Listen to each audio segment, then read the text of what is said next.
আসসালামু আলাইকুম।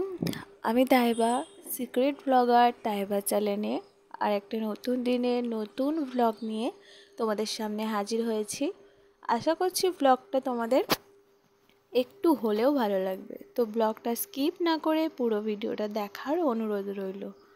তো সকালবেলা দেখলে ছাদের মধ্যে কিন্তু বসেছিলাম, আর ওখানে বসে বসেই আজকে চাটা খেলাম। আর যেহেতু এখন শীতকাল চলছে, হালকা হালকা ঠান্ডা, তাই হালকা হালকা সকালবেলার রোদটাও কিন্তু খুবই ভালো লাগছে।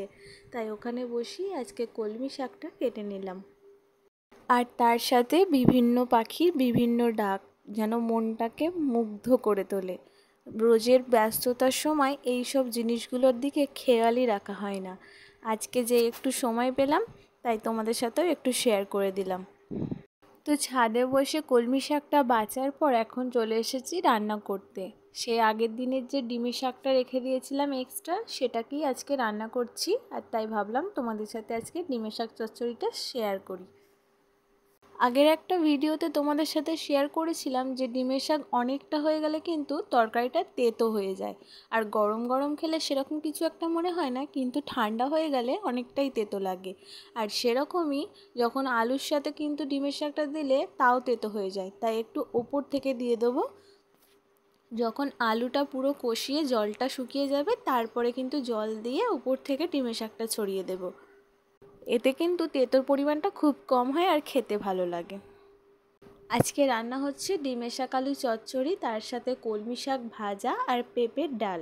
তো পেঁপের ডালটা ওইদিকে বসিয়ে দিয়েছি, এখন এটা এদিকে করে দিয়ে পেঁপের ডালটা কষিয়ে এখন সিটি দিয়ে নেব।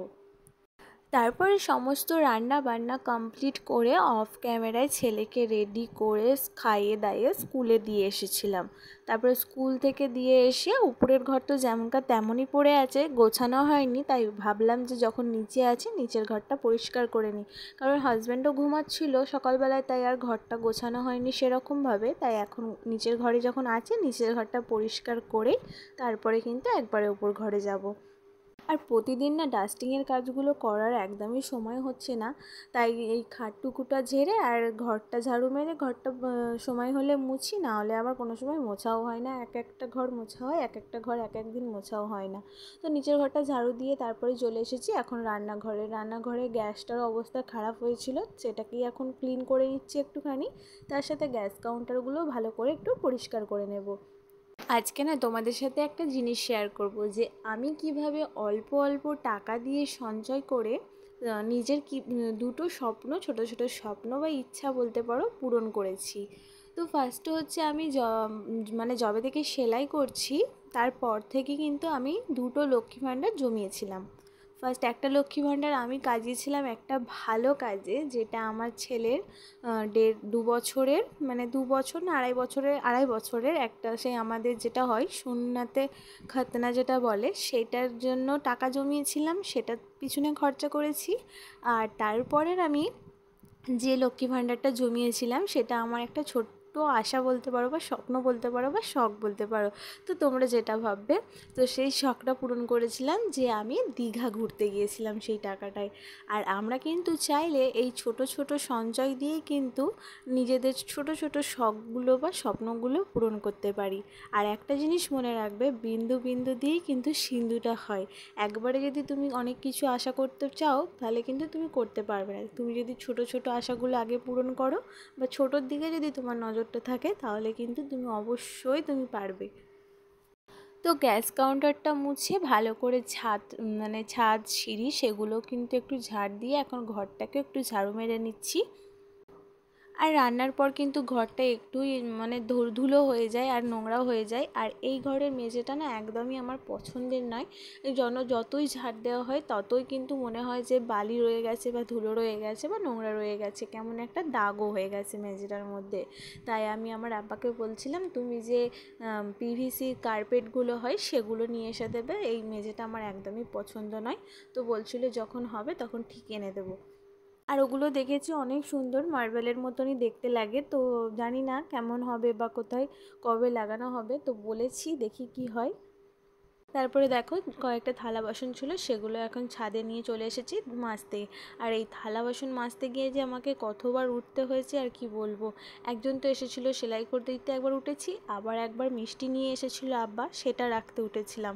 তো বারবার উঠতে উঠতেই থালা বাসন মাজতে মাজতে আমার অনেকটাই লেট হয়ে গিয়েছিলো।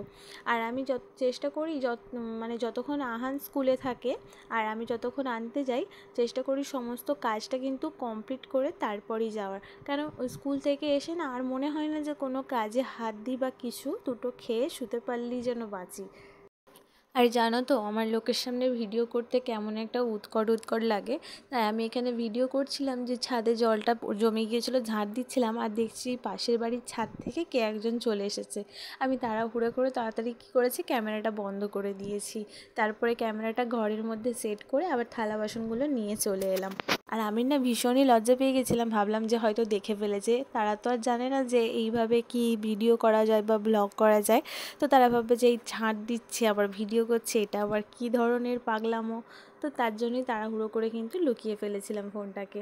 তারপরে যে আব্বা মিষ্টি এনেছিল বললাম, সেটাই দেখছিলাম যে কী মিষ্টি এনেছে। আর মিষ্টি দেখলে না সত্যি কথা বলতে আমি নিজেকে আর কন্ট্রোল করতে পারি না, আমার প্রচুর মিষ্টির জন্য ক্রেভিং হয়। আর আমি তো তাড়াহুড়ো করে একটা মিষ্টি মুখেও ভরে দিয়েছি। তারপরে যে সেলাইয়ের জন্য টাকাটা দিয়ে গিয়েছিলো সেটা কিন্তু সোজা লক্ষ্মী ভাণ্ডারে এসে ভরে দিলাম। তারপরে কিছু জামা কাপড় ছিল সেগুলোকে এখন ভিজিয়ে দিচ্ছি। আর আজকে তোমাদের সাথে প্রায় দিনের যে ভিডিওটা সেগুলোই শেয়ার করলাম, আর যা যা কাজ প্রায় দিন করে থাকি সেগুলোই কিন্তু আজকে তোমাদের সাথে শেয়ার করলাম। ভালো লাগলে অবশ্যই কিন্তু একটা লাইক দিতে ভুলো না, কারণ তোমাদের একটা লাইক আমাকে পরবর্তীকালে আরও মোটিভেট করে নতুন নতুন ভিডিও বানানোর জন্য। আর আজকে স্নান টান একবারে করব, তার সাথে জামা কাপড়ও কেচে নিয়ে একবারে বেরিয়ে তারপরে কিন্তু ছেলেকে স্কুলে আনতে চলে যাব। তো আজকে ভিডিওটা তোমাদের যদি একটু হলেও ভালো লেগে যায় তাহলে কিন্তু একটা লাইক দিতে ভুলো না। আর তোমরা যারা আমার চ্যানেলে নতুন, চাইলে কিন্তু চ্যানেলটা সাবস্ক্রাইব করে পাশে থাকতে পারো। আর যারা এই কাজটা অলরেডি করে দিয়েছো তাদের করে কিন্তু অসংখ্য অসংখ্য ধন্যবাদ। আর সবশেষে একটা কথাই সবাইকে বলবো, যে নিজেদের খেয়াল নিজেরা রাখার চেষ্টা করো, কারণ তোমার যদি শরীর খারাপ হয়ে যায় কেউ তোমাকে দেখবে না। আর সবশেষে নিজের যত্নটা খুবই দরকার, দিন শেষে 1 ঘন্টা হলেও কিন্তু নিজের জন্য টাইমটা বার করা খুবই দরকার। তো চলো আজকে ভিডিওটা এইখানেই শেষ করছি, দেখা হচ্ছে তোমাদের সাথে নেক্সট আরেকটা কোনো ব্লগে। ততক্ষণ সবাই ভালো থেকো